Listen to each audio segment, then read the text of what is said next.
Hello dear students, welcome to Maths Education. Metric পৰীক্ষাৰ লগে লগে নৱম শ্ৰেণীৰ ছাত্ৰ-ছাত্ৰীসকলৰ ক্ষেত্ৰতো এনুৱেল এক্সামৰ ৰুটিন প্ৰায়বোৰ ডিষ্ট্ৰিক্টত ইতিমধ্যে আগবঢ়াইছে। গতিকে তোমালোকৰো পৰীক্ষাৰ বাবে প্ৰিপেয়াৰ কৰিবলৈ সময় একদম কাষতে আছে। গতিকে এই পৰীক্ষাৰ ক্ষেত্ৰতো আমি কিছুমান কমন কুৱেশ্যনৰ ব্যৱস্থা কৰিছোঁ। যেনে তোমালোকৰ বাবে এটা কুৱেশ্যন প্ৰত্যেকবাৰে আহি থাকে, সেইটো হৈছে ফেক্টৰাইজেশ্যন অফ কিউবিক পলিনমিয়েল। ত্ৰিঘাত বহুপদৰ ক্ষেত্ৰত উৎপাদক বিশ্লেষণ এটা খুবেই ইম্পৰ্টেণ্ট কুৱেশ্যন, আৰু মই জানো তোমালোকৰ ভিতৰত যথেষ্ট সংখ্যক ছাত্ৰ ছাত্ৰীয়ে এই কুৱেশ্যনটো কৰিবলৈ যথেষ্ট টান পোৱা। গতিকে আহাচোন ইয়াৰ প্ৰপাৰ ট্ৰিকটো কেনেদৰে কৰিলে এই কুৱেশ্যনটো একেবাৰে সহজ হৈ পৰে চাই লওঁ। ফাৰ্ষ্ট কামটো তোমালোকৰ বাবে কি হ'ব, দিয়া থকা পলিনমিয়েলটোক নাম দিবা। যেনে এই পলিনমিয়েলটো যিহেতু আমাক দিয়া আছে, এই বহুপদটোৰ ক্ষেত্ৰত তোমালোকে ক'বা যে দিয়া থকা বহুপদটো হ'ল given polynomial is, polynomialটোক নাম দিবা। আমাৰ বাবে যেহেতু x ভেৰিয়েবল আছে, গতিকে মই ইয়াৰ নাম দিছোঁ p of x। প্ৰথম কামটো তোমাৰ বাবে কি হ'ব যে আমাৰ যিটো বহুপদ দিয়া থাকিব সেই বহুপদটোৰ নামকৰণ কৰা। নামকৰণ কৰাৰ পিছত তোমাৰ কামটো কি হ'ব চাবা, এই কনষ্টেণ্ট টাৰ্মটো অৰ্থাৎ ধ্ৰুৱক পদটো যিটো থাকিব, য'ত ভেৰিয়েবলটো নাই তাক আমি কি বুলি কওঁ, ধ্ৰুৱক পদ। গতিকে এই ধ্ৰুৱক পদটোৰ ক্ষেত্ৰত তোমালোকে কি কৰিবা, ইয়াৰ ফেক্টৰাইজেশ্যন কৰিবা। ফাৰ্ষ্ট কামটো তোমালোকৰ বাবে হ'ব ইয়াত 20ৰ উৎপাদকবোৰ factors of 20R, factors of 20R বা উৎপাদকবোৰ এনেদৰে ডেছ এডাল দি পেলাই তোমালোকে উৎপাদকবোৰ লিখিব লাগিব। এতিয়া এই উৎপাদকবোৰ লিখিবৰ ক্ষেত্ৰত তোমালোকে কি কৰিবা চোৱা, 20ৰ উৎপাদকবিলাক ছাইডত কেনেদৰে উলিয়াই চাবা। যেনে 20ক আমি লিখিব পাৰোঁ 1 multiplied by 20, একেদৰে 20 লিখিব পাৰোঁ 2 multiplied by 10, 3ৰে 20ক ডিভাইড কৰিব নোৱাৰোঁ, গতিকে 4 multiplied by 5। চোৱা এই দুটা যেতিয়াই ওচৰা ওচৰি হ'ব আৰু তোমালোকে ডিভাইড কৰি চোৱাৰ প্ৰয়োজন নাথাকে। তো গম পালোঁ আমাৰ বাবে উৎপাদকবিলাক কোনবিলাক, এটা পাইছোঁ 1, নেক্সট আমি পাইছোঁ কিমান 2, তাৰপিছত আমি পাইছোঁ 4, তাৰপিছত আমি পাইছোঁ 5, তাৰপিছত আমি পাইছোঁ 10, তাৰপিছত আমি পাইছোঁ কিমান 20। এতিয়া ঘটনাটো হৈছে যেনেদৰে 1 আৰু 20 পূৰণ কৰিলে আমি 20 পাওঁ, তেনেদৰে -1 আৰু -20 পূৰণ কৰিলেওতো আমি কি পাওঁ, 20 পাওঁ। অৰ্থাৎ কি বুজিছোঁ আমি, যে যেনেদৰে +1 to 20ৰ এটা উৎপাদক, তেনেদৰে -1 to 20ৰ বাবে এটা উৎপাদক। গতিকে ইয়াতে যিহেতু প্লাছ আৰু মাইনাছ দুয়োটা সদায় সোমাই থাকিব, গতিকে আমি ইয়াত কি ব্যৱহাৰ কৰিম, প্লাছ মাইনাছ চিনটো ব্যৱহাৰ কৰিব লাগিব। প্ৰথম তোমালোকে কথাটো বুজি পালা যে ত্ৰিঘাত বহুপদ এটাৰ উৎপাদক বিশ্লেষণ কৰিবলৈ প্ৰথম কামটো তোমালোকৰ কি হ'ব, তাৰ যিটো ধ্ৰুৱক পদ থাকিব সেই ধ্ৰুৱক পদটোক তোমালোকে এনেদৰে উৎপাদক বিশ্লেষণ কৰি তাৰ আটাইবোৰ উৎপাদকৰ ক্ষেত্ৰত প্লাছ আৰু মাইনাছ চাইন দুয়োটাই বিবেচনা কৰাবা। এতিয়া এই কামটো কৰি হোৱাৰ পিছত তোমালোকে চাবা যে এই যিমানবিলাক নাম্বাৰ আছে, একচুৱেলি নাম্বাৰ কিমান আছে ইয়াত যদি চাওঁ 1, 2, 3, 4, 5, 6 এনেকৈ চাবলৈ গ'লে 6টা আছে, যিহেতু প্লাছ আৰু মাইনাছ দুয়োটা সোমাই আছে, গতিকে 6 multiplied by 2 অৰ্থাৎ 12টা নাম্বাৰ আমাৰ লগত ইয়াত আছে। আউট অফ দিছ 12 নাম্বাৰ,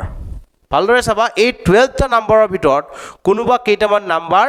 এই p of xত xৰ স্থানত বহুৱাই দিলে কিমান পাম, এই বহুপদটোৰ মান 0 পাম। এই নাম্বাৰবিলাকৰ ভিতৰত কোনোবা এটা নাম্বাৰ xৰ স্থানত ৰিপ্লেচ কৰাৰ লগে লগে p of xৰ ভেলুটো কিমান পামগৈ, আমি ফাইনেলি 0 পাম। আৰু সেই 0 পোৱা যিটো নাম্বাৰ, সেই নাম্বাৰটো আমি ফাইণ্ড কৰিব লাগে বাই ট্ৰায়েল মেথড। তোমালোকে এইবোৰ কৰি দেখুৱাৰ প্ৰয়োজন নাই, ট্ৰায়েল কৰি পেলাই তোমালোকে ডাইৰেক্টলি আনচাৰটো পাতিব পাৰা। গতিকে চোৱা, গোটেইবোৰ কোৱান্টিটিৰ আগত টেকনিকটো ভালদৰে চাবা, গোটেইবিলাক কোৱান্টিটিৰ আগত যেতিয়া পজিটিভ থাকিব তোমালোকে এটা কথা কনফাৰ্ম কৰিবা, প্লাছৰ নাম্বাৰ পতাৰ প্ৰয়োজন নাই। সকলোৰে আগত যিহেতু প্লাছ আছে, গতিকে তুমি পাতিব লাগিব মাইনাছৰ নাম্বাৰ। আৰু সদায় মনত ৰাখিবা, এই প্ৰথম 2-3টা নাম্বাৰৰ ভিতৰতে কোনোবা এটা তোমালোকৰ আনচাৰত আহিব, বাকী পিছত কোনোবা থাকিবও পাৰে, কিন্তু প্ৰথম 2-3টাৰ ভিতৰতে আনচাৰটো তোমালোকৰ সদায় ওলাবই। গতিকে তাৰ বাবে মই ট্ৰায়েল কৰি চালোঁ যে মই যদি চাওঁ ইয়াতে -1 পাতি কি আহিব। এনেই মই মনতে ভাবিলোঁ যে মই -1 পাতি চাম, তেতিয়া কিমান আহিব, -1ক কিউব কৰিব লাগিব, প্লাছ 13 ইনটু -1ক স্কুৱেৰ কৰিলে পাম 1, প্লাছ 32 ইনটু -1 মানে হ'ব -32, এইটোতো ডাইৰেক্টলি -1 পাতিব পৰা হৈছোঁ, থৈ দিয়া এনেদৰে পাতি, প্লাছ 20, মনোযোগেৰে চাবা, -1 -32 মানে হ'ব -33, প্লাছ 13 আৰু প্লাছ 20 হ'লে আমাৰ বাবে হ'ব একেদৰে 33 তো ফাইনালি কিমান পালো আমি আনসাৰটো 0 পালো অৰ্থাৎ আমি কি কৰিব বিচাৰিছিলো যে p of x নামৰ বহুপদটোত x ৰ স্থানত কি নাম্বাৰ বহুৱালে বহুপদটোৰ মান শূন্য হয় এটো চেক কৰিব লাগে গতিকে আমি গম পালো যে x ৰ স্থানত যদি আমি -1 বহুৱাই চাও তেতিয়ালে আনসাৰটো কিমান আহিছে 0 আহিছে গতিকে ইয়াত আমি কি বুলি লিখিম পৰীক্ষাৰ পৰা আমি পৰীক্ষা কৰি চালো গতিকে লিখিব পাৰো বাই ট্ৰায়াল পৰীক্ষাৰ পৰা কি পালোগৈ আমি p of -1 equal to 0 পৰীক্ষা কৰি গম পালো যে x ৰ স্থানত যদি আমি -1 বহুৱাই দিও তেতিয়ালে বহুপদটোৰ মান শূন্য পোৱা যায় তো শূন্য পালো এতিয়া সেয়ে কোনোবা এটা বহুপদৰ শূন্য গম পোৱাৰ লগে লগে আমি বহুখিনি কথাই ক'ব পাৰো সেয়ে উৎপাদক উপপাদ্য মতে সো বাই ফেক্টৰ থিওৰেম উৎপাদক উপপাদ্য মতে আমি কি ক'ব পাৰো ভালদৰে মনোযোগ দিবা যেতিয়া মাইনাস থাকে তেতিয়া প্লাস লিখিব লাগে মাইনাস যেতিয়া থাকিব তেতিয়া তোমালোকে কি লিখিবা প্লাস লিখিবা so x + 1, p of x ৰ উৎপাদক আমি গম পালো যে p of x নামৰ যেটো বহুপদ আছে সেই বহুপদটোৰ ক্ষেত্ৰত x + 1 টো p of x টোৰ এটা উৎপাদক আমি গম পাই গলো এটা গম পোৱাৰ লগে লগে এতিয়া কি কৰিম আমি চোৱা p of x ক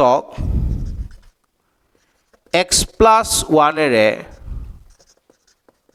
হৰণ কৰি পাও নাও we divide p of x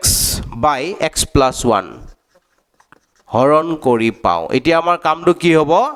হৰণ কৰিব লাগিব x + 1 ৰ দ্বাৰা এই p of x টোক আমি এতিয়া হৰণ কৰিম অন্য এটা মেথডৰ দ্বাৰাও ইয়াক উলিয়াব পাৰি হৰণ কৰা মেথডটোৱে খুব বেছি ইউজফুল হয় তোমালোকে এইটো মেথডেই ভালদৰে শিকিবলৈ ট্ৰাই কৰা x + 1 ৰ দ্বাৰা মই হৰণ কৰিম সদায় মনত ৰাখিবা হৰণৰ ক্ষেত্ৰত খুবেই ইম্পৰ্টেন্ট কথাটো হৈছে কি যে কোনো কাৰণত যিবিলাক টাৰ্ম থাকিব যেনে আমাৰ ইয়াত দেখিছো x³ আছে x² আছে x আছে 20 আছে এই টার্ম বিলাক যিবিলাক থাকিব তাত x ৰ ওপৰত যিবিলাক পাৱাৰ থাকিব সেই পাৱাৰ বিলাক যাতে কোনো কাৰণত খেলিমেলিকে না থাকে সব ডিসেন্ডিং অৰ্ডাৰ অৰ্থাৎ অধঃক্ৰমত থাকিব লাগে ডাঙৰৰ পৰা সৰুলৈ এৰেঞ্জমেন্টটো থাকিব লাগে যদি না থাকে তেতিয়ালে আমি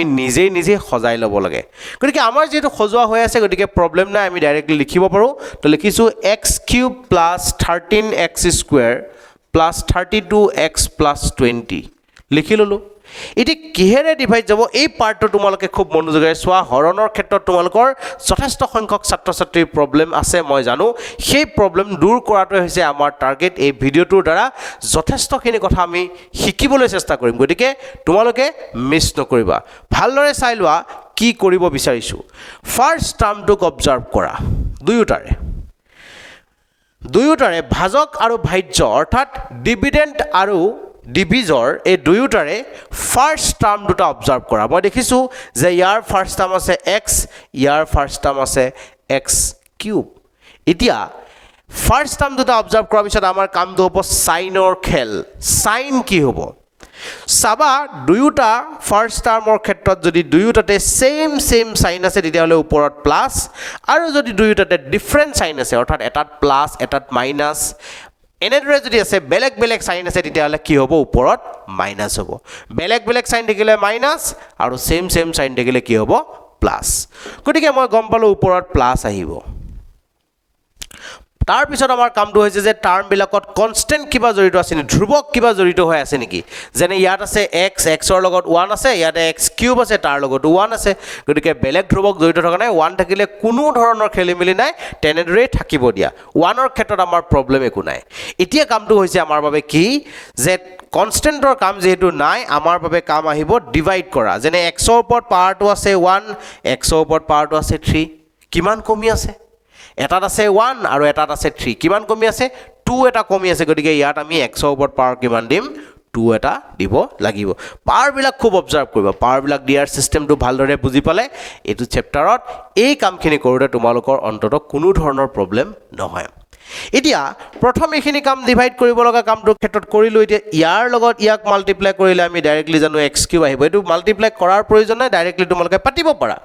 কিন্তু ইয়াৰ পিছৰ পাৰ্টটো তোমালোকৰ বাবে জৰুৰী চোৱা ইয়াত আছে 1 তাত আছে x স্কয়াৰ 1 ৰ লগত x স্কয়াৰ পূৰণ কৰিলে আমি x স্কয়াৰ পাম এই কামটো কৰিলো পূৰণ কৰি পেলাই পাতিলো এতিয়া নৰমালি আমি যেতিয়া শিকিছিলো ডিভাইড আমি জানো যে হৰণ বিয়োগৰ এটা ছুটি পদ্ধতি যেনেদৰে পূৰণ হৈছে যোগৰ ছুটি পদ্ধতি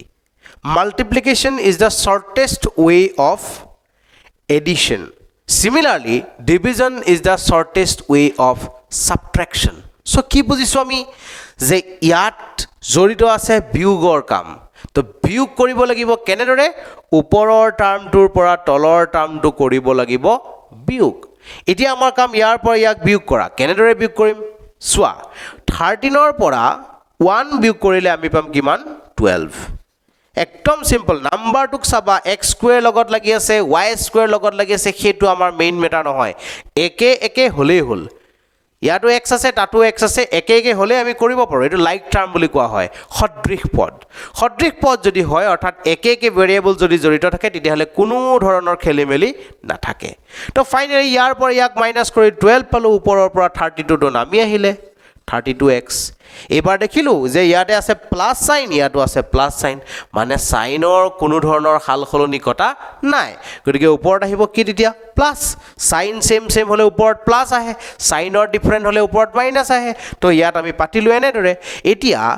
1 ইয়াত আছিল ইয়াত আছে 12 1 ৰ লগত 12 পূৰণ কৰিলে আমি 12 পাওঁ বুজি পাই আছো কনস্ট্যান্টটো আমি কৰিলো এবাৰ কাম হ'ব ভেৰিয়েবলটোৰ খেল ভেৰিয়েবলটোৰ কাৰণে x ৰ ওপৰত পাৱাৰ আছে 1 ইয়াতে x ৰ ওপৰত পাৱাৰ আছে কিমান 2 কি বুজি পালো কমি আছে কিমান কমি আছে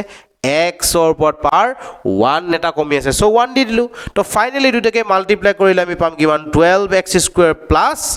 1 into 12x কৰিলে আমি 12x পাম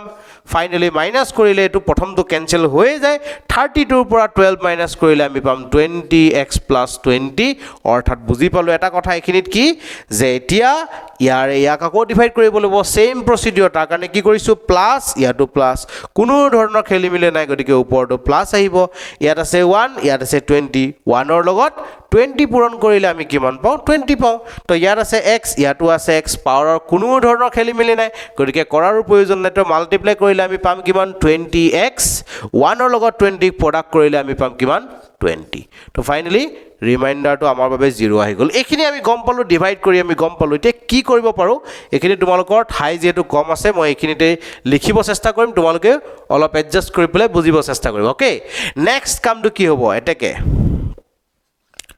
p of x = আমি কি কব পৰা হলো p of x = আমি কব পৰা হলো এটো x + 1 into x square plus 12x plus 20 এটো লিখিব পৰা হলো লিখি ললো ফ্যাক্টৰাইজেশনৰ কাম আহিলে তো x plus 1 জেনেদৰে আছে তেনেদৰে আমি তাক লিখি ললো এতিয়া কামটো হৈছে এই পাৰ্টটো মিডল টাৰ্ম স্প্লিট কৰিব লাগে মধ্যপদ বিভাজন তোমালোকৰ মধ্যপদ বিভাজনৰ আইডিয়া নিশ্চয় কৈ আছে কেনেদৰে কৰা হয় এবাৰ ৰিপিট চাই লোৱা মই কৈছো বাৰে বাৰে যে এই ভিডিওটোৰ দ্বাৰা বহুখিনি সৰু সৰু কথা তোমালোকক মই বুজাব চেষ্টা কৰিম আৰু তোমালোকেও বুজিব লাগিব তো ফাৰ্স্ট কামটো আমাৰ কি আছিল সদায় মনত ৰাখিবা এনেকুৱা ধৰণৰ দ্বিঘাত বহুপদ যেতিয়া উৎপাদক বিশ্লেষণ কৰিব ট্ৰাই কৰিবা যেতিয়া ফ্যাক্টৰাইজেশন কৰিব ট্ৰাই কৰিবা ৰুল এটাই coefficient of x square ৰ সহগটো কিমান আছে তাক লিখিবা then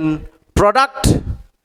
the constant term with the coefficient so আমাৰ বাবে constant term অৰ্থাৎ ধ্ৰুবক পদটো আমাৰ বাবে হৈছে কিমান 20 তই পাইছা x স্কয়াৰৰ সহগ আৰু 20 টোক আমি পূৰণ কৰিব লাগে পূৰণ কৰোতে সদায় মনোযোগ দিবা সাইনৰ কথাটো খুব ইম্পৰ্টেন্ট ম্যাথছত মাইনাস সাইনটো সদায় খেলি মিলি লগায় তো মাইনাস সাইনটো খুব ৰেসপেক্ট কৰিব লাগে ৰেসপেক্ট কৰি পেলাই মই চাও ইয়াতে কিমান আহে নৰমালি প্লাস ইনটু প্লাস কৰিলে আমাৰ বাবে প্লাস আহিব আমি গম পালো এখিনিত কি আহিব আমাৰ যেটো আনসাৰ ওলাব প্লাস আহিব এই প্লাস সাইনটো যে ওলাইছে এই কথাটো মই লিখাৰ কাৰণ এটা আছে কাৰণটো কি জানানে যে আমি এতিয়া এই 1 আৰু 20 পূৰণ কৰিলে যে পাম এটা 20 এই 20 টোক এনেদৰে এৰেঞ্জ কৰিম যে ফ্যাক্টৰ দুটা এটাৰ সৈতে আনটো এই যে প্লাস ওলাল প্লাস কৰি মাজৰটো পাম আৰু যদিহে কিবা কাৰণত ইয়াত মাইনাছ ওলালেহেঁতেন তেতিয়াহ'লে মাইনাছ কৰি পেলাই মাজৰটো পাব লাগিলহেঁতেন তো এই প্লাছ মাইনাছৰ কথাটোত আমাৰ ছাত্ৰ ছাত্ৰীসকলৰ যথেষ্ট খেলিমেলি থাকে সেই খেলিমেলিটো দূৰ কৰাটো হৈছে আমাৰ টাৰ্গেট তো মই এটা কথা বাৰে বাৰে কৈ আছোঁ এতিয়া ৰিপিট কৰি আছোঁ যে আমাৰ বাবে কি কৰিম এক্স স্কুৱেৰৰ সহগ আৰু ধ্ৰুৱক পদটো যে পূৰণ কৰিম কোএফিচিয়েন্ট অফ এক্স স্কুৱেৰ আৰু কনষ্টেণ্ট টাৰ্মটো যে মাল্টিপ্লাই কৰিম মাল্টিপ্লাই কৰোঁতে চাইনটো যদি প্লাছ ওলায় তেতিয়াহ'লে ফেক্টৰ দুটাক প্লাছ কৰি মাজৰটো পাম আৰু যদি চাইনটো মাইনাছ ওলায় তেতিয়াহ'লে মাইনাছ কৰি পেলাই মাজৰটো পাব লাগিব তো আমি গম পালোঁ আমি প্লাছ কৰিব লাগিব এতিয়া ঘটনাটো হৈছে 1 আৰু 20 প্লাছ কৰিলে আমি পাম 21 তো ইয়াততো আমাৰ 21 নাই গতিকে গম পালোঁ এই দুটা ফেক্টৰ নহয় আন ফেক্টৰ আছে চ' we can right 20 as 2 multiplied by 10 now what is the sum of 2 and 10 2 আৰু 10 টো যোগ কৰিলে আমি কিমান পাম yes 2 plus 10 is what it is 12 so 12 টো আমাৰ মিডল টাৰ্ম হয় গতিকে ইয়াক আমি এক্সপান্ড কৰিব পৰা হলো আমি কি লিখিছো x স্কয়াৰ প্লাস এই 12 ৰ স্থানত আমি লিখিব পাৰো 2 plus 10 into x plus 20 so আমি কি কৰিলো মাজৰ যেটো টাৰ্ম আছিল 12x বুলি সেই টাৰ্মটোক এক্সপান্ড কৰিলো স্প্লিট কৰিলো ভাঙি দিলো গতিকে এতিয়া কি কৈছো আমি যে x plus 1 whole into ইয়াক আমি কেনেদৰে লিখিও x square plus 2 into x distributive property বিতৰণ বিধি তোমালোকে সকলোৱে শিকি আহিছা 2 into x কৰিলে আমি পাম কিমান twice x 10 into x কৰিলে আমি পাম 10x plus 20 ফাইনালি আমি কি কৰিব পৰা হলো তাতো কমন লব পৰা হলো আৰু কমন লৈ দিলে কিমান হ'ব ইহত দুটাৰ পৰা যদি মই কমন লও তেতিয়াহলে x এটা দুয়োটাতে আছে তো x টো আমাৰ বাবে এটা কমন টাৰ্ম হিচাপে আহিল কমন লৈ ললো ফাইনালি এটো হ'ব x plus 2 আৰু সদায় তোমালোকে যদি সম্পূৰ্ণ শুদ্ধ পদ্ধতিৰ দ্বাৰা যদি কোৱেশ্চনটো সলভ কৰিছা তেতিয়াহলে এইটো টেনচন ফ্ৰী তোমালোকে x plus 2 এটা অকনমান ডিসটেন্স লৈ পেলে তোমালোকে লিখি দিব পাৰা তো মই লিখি দিলো মই গম পাইছো মই সম্পূৰ্ণ শুদ্ধকে কৰি আছো গতিকে মই এনেদৰে লিখি ললো এতিয়া চাবা x থাকা টাৰ্মটো আগত কি সাইন আছিল প্লাস আছিল এতিয়াও প্লাস আছে সাইনৰ চেঞ্জ যত হ'ব কি লিখিম তাত মাইনাস লিখিম তো ইয়াত আমি দেখিছো সাইনৰ চেঞ্জ হোৱা নাই গতিকে ইয়াত আহিছে প্লাস x ৰ লগত কিমান পূৰণ কৰিলে 10x পাম x ৰ লগত 10 পূৰণ কৰিলে 10x পাম তো ফাইনালি আমি বুজি পাই গলো x plus 1 whole into কিমান আহিব ইয়াতো x plus 2 আছে তাতো x plus 2 আছে তো কমন আহিলে ব্ৰ্যাকেটৰ ভিতৰত ৰাখি গল ইয়াত x ৰল আৰু তাৰ পৰা ৰৈ গল 10 অৰ্থাৎ এইটো হৈ গল আমাৰ এই পলিনোমিয়েলটোৰ সম্পূৰ্ণ ফেক্টৰাইজেচন তো এটা খুবেই সুন্দৰ পদ্ধতি মই তোমালোকক খুব সুন্দৰকৈ লিখি বুজাই দেবলৈ চেষ্টা কৰিছো আৰু তোমালোকৰ ক্ষেত্ৰতো ইয়াত মিডিয়াম ইংলিশ মিডিয়াম আসামিজ এই কথাবিলাকৰ পৰা আঁতৰত থাকি মই কি কৰিব বিচাৰিছো এটো কথা খুব অবজাৰ্ভ কৰিবা আৰু ক্লাস 9 ৰ কোনটো চেপ্টাৰৰ ক্ষেত্ৰত কোনবিলাক টপিকৰ ক্ষেত্ৰত তোমালোকৰ প্ৰবলেম আছে সেই কমেন্ট কৰি পেলাই এই ভিডিওটোৰ কমেন্টত তোমালোকে জনাবা মই তাৰ ওপৰত খুব সুন্দৰকৈ ভিডিও দিবলৈ চেষ্টা কৰিম গতিকে মৰমৰ ছাত্ৰ ছাত্ৰীসকল আজিলৈ মানেই ধন্যবাদ